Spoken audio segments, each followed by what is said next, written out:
चलता हूँ और सच के साथ सिद्धांत के साथ चलना सबसे कठिन काम है। आज के दौर में तो और कठिन है। गुफ्तगू पत्रिका में का ये 23वां वर्ष है। लगातार 23 साल से निकाल रहा हूँ। हर साल 3 अंक प्रकाशित होता है। 23 × 4 आप जोड़ सकते हो, उतने निकालते हो। पहला अंक कैसे निकला उसका आपने कहा, थोड़ा सा उसी का बता देता हूँ, ज्यादा डिटेल में नहीं जाऊंगा।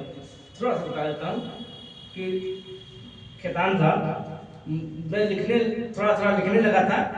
आज अखबार यहाँ संध्या निकलता था, उसमें कुछ रचनाएं छपने लगी थी, तो मेरे मन में आया कि अपनी पत्रिका क्यों ना निकालूं। तब ये पोजीशन थी कि अपनी नौकरी भी नहीं थी, तो पैसे का क्या सवाल। हालत ये थी कि अगर मान लीजिए 500 रुपया कहीं कम पड़ जाए तो नहीं थी, लेकिन मन में यह था कि पत्रिका निकालेंगे। तो मैंने क्या किया कि जितने पत्रिकाएं पढ़ता था तो उसमें साहित्यकारों के एड्रेस छपते थे, तो मैंने पोस्टकार्ड पर सबको लिखा कि मैं ये पत्रिका निकालने जा रहा हूँ, आप अपनी एक रचना भेजिए। उसके साथ हमारी सदस्यता शुल्क, तब उसमें सदस्यता शुल्क हमने रखा था 40 रुपया। 40 रुपया सदस्यता शुल्क वार्षिक है, आजीवन 500 रुपया है, चाहे तो आप सदस्यता ले सकते हैं। मैंने पूरे देश भर के जितने लोगों के एड्रेस थे, करीब 100 के आसपास लोग पोस्टकार्ड लिखा, तो पोस्टकार्ड 15 पैसे का आता था। तमाम लोगों के पास तमाम जगह से रचनाएं आई, कुछ जगह से सदस्यता शुल्क भी आया 40 रुपये वाला। और एक साहब, मुझे उनका नाम नहीं भूलता, डॉक्टर देवी शंकर हैं हैदराबाद के, उन्होंने आजीवन सदस्यता 500 रुपये का लिया। कुल मिलाकर मेरे पास 1000 रुपये इकट्ठा हो गया सदस्यता शुल्क के रूप में, रचनाएं इकट्ठा हो गई। मैंने कंपोजिटर को देख के कंपोजिट कराना शुरू करा दिया, और जब मैंने पता किया कि पत्रिका कितने में छपेगी तो 4000 रुपये उन दिनों मेरे पास था 1000 रुपये।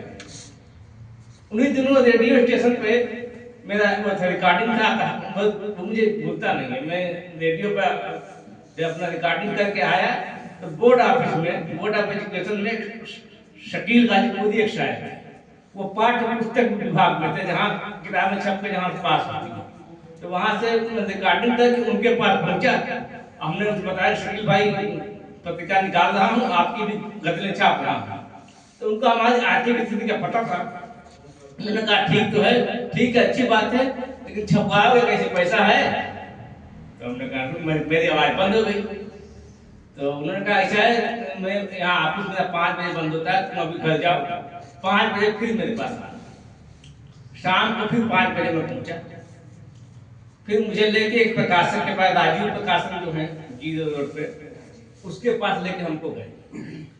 उन्होंने उनके मालिक से कहा कि देखिए, ये मेरा छोटा भाई ये पत्रिका निकालता है, इसके पास 1000 रुपया है, पत्रिका आप छाप के दे दीजिए। उसने 1000 रुपये में पत्रिका छाप के दे दिया। पहला अंक मेरा ऐसे था। ऐसा नहीं पहले से कोई आश्वासन नहीं था, लेकिन जब काम हो इसी तरह सब आगे बढ़े।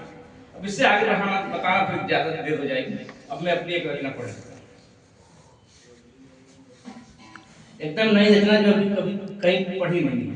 खेतान था, पहली बार पढ़ रहा हूँ कि किस किस पर इतराज जताऊं डर लगता है।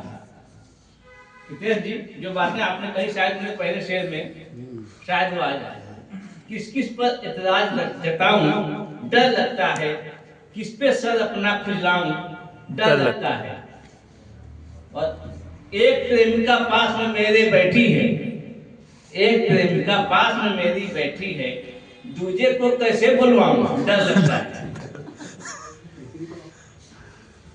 एक प्रेमिका पास में मेरे बैठी है, दूजे को कैसे बुलवाऊं डर लगता है। आजकल जो मंचों का हाल है, मंच पर सब कलाकार नौटंकी के, मंच पर जब सब कलाकार नौटंकी के, किसको अपनी गजल सुनाऊं डर लगता है। नानक तुलसी और कबीर को साथ बिठाकर, कहां से मैं कह रहा हूं आप समझ सकते हैं इशारा, किसको साथ किसको बैठा के कहां की बात की जाती है। तो देखें कि नानक तुलसी और कबीर को साथ बिठाकर चुल्लू भर पानी में जाऊं डर लगता है। और अप्पू गप्पू पप्पू सारे मिल बैठे हैं। पिछले दिनों एक बयान आया था, अप्पू गप्पू पप्पू सारे मिल बैठे हैं, इनकी कैसे बाट लगाऊं डर लगता है। और एक ही ताश थाली के सब चट्टे बट्टे हैं, एक ही थाली के सब चट्टे बट्टे हैं, भाजपा को ही वीर बताऊं डर लग रहा है। देश बेचकर वीर नहीं तुम बन सकते, देश बेचकर वीर नहीं तुम बन सकते, आखिर ये कैसे समझाऊं डर लगता है। बहुत बड़ी लाइन है, बहुत बड़ी लाइन है। देश बेचकर वीर नहीं तुम बन सकते, आखिर ये कैसे समझाऊं डर लगता है।